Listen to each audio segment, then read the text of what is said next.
but what would it take to lift those tariffs on Brazil? The president will decide that, and we're in active negotiations, which have a deadline, and we'll see how it goes. But was the reasoning for those tariffs beyond the prosecution of Bolsonaro? We'll see how it goes.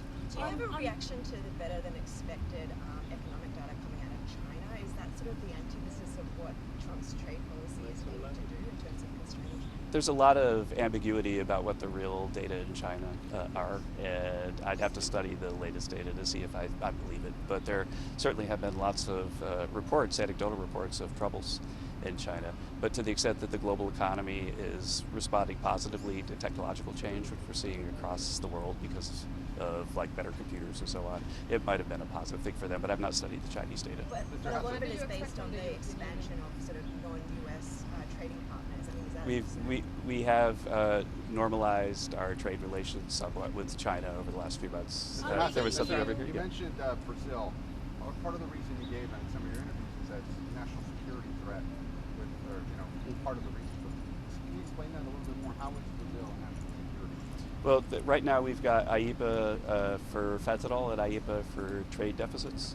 We're saying that both are national security threats, and both of those authorities are being used by the president this time. Tom Dempsey with News Nation. Is there anything you can discuss about sanctions being discussed with Russia right now? There's nothing I can talk about that. On the EU, Canada, and Mexico, where do negotiations stand? Those countries have received letters, but there have been talks underway. There are talks underway still, and I think the president has set a deadline so that everybody gets the clarity that you all crave by the beginning of August. I have time for one last question, please. President Trump was clearly upset against Spain at the Hague summit at the NATO for the lack of commitment of military spending, and he said he would negotiate directly with Spain on tariffs.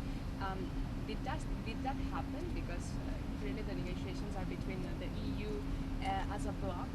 Did that happen? Will Spain suffer consequences? Well, most of the trade policy in Europe is done through the EU, and so specific discussions with Spain have not been briefed on. What do you expect from the EU? We'll see. We've got a few weeks left. Thank you very much. Thank you. Thank you so much, Kevin.